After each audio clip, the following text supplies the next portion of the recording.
Hello everybody, my name is Elizabeth Kirk and I'm the Professor of Global Governance and Ecological Justice here at the University of Lincoln. I'm really delighted to introduce our climate crisis panel to you.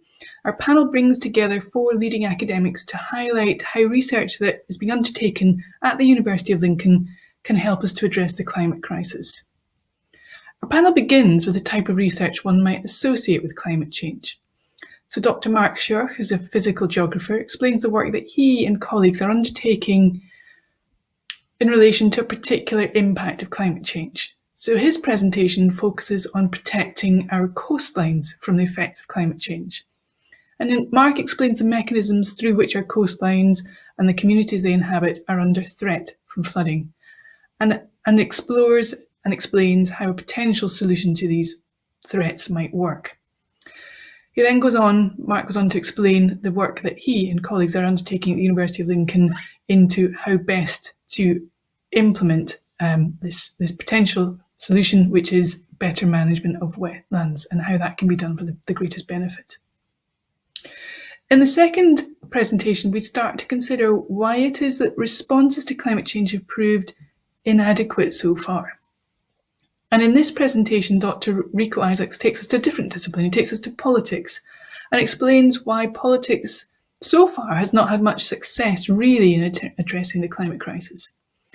He explains the challenges for politicians in introducing measures to prevent further climate change, and also why it is that the discipline of politics has failed to highlight the lack of political action. Rico finishes his presentation with a discussion of a potential new route for politics that might, and the discipline of politics that might be more suited to tackling the climate crisis. In the third presentation, we continue our consideration of potential routes out of this sort of political quagmire we find ourselves in with respect to climate change. And in this presentation, Dr. Adele Langlois explores another route to potentially circumventing all the political debates and problems that we have in taking concrete action. Adele discusses the contribution that bioethics could bring to facilitating public and political dialogue regarding climate change.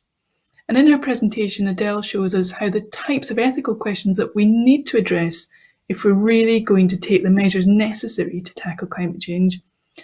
She shows us how these types of questions are also the types of questions that bioethicists tackle in their work. Now, despite the apparent fit, Adele questions whether bioethics research can bring additional value to research on climate change.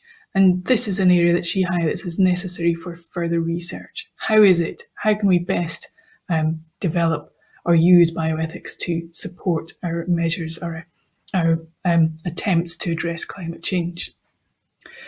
One would hope that the political and ethical routes discussed by Rico and Adele might then lead to the adoption of new laws that would enshrine new values and prompt changes in behaviour. In the final presentation, Professor Louis Kutze explains why this has not happened to the degree needed in relation to climate change. His focus is on law, and he goes on to explain why law as a discipline is ill-equipped to embrace new approaches.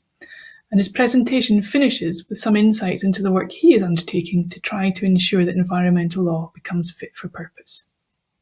We hope that you enjoy our panel, and we thank you very much for watching our presentations.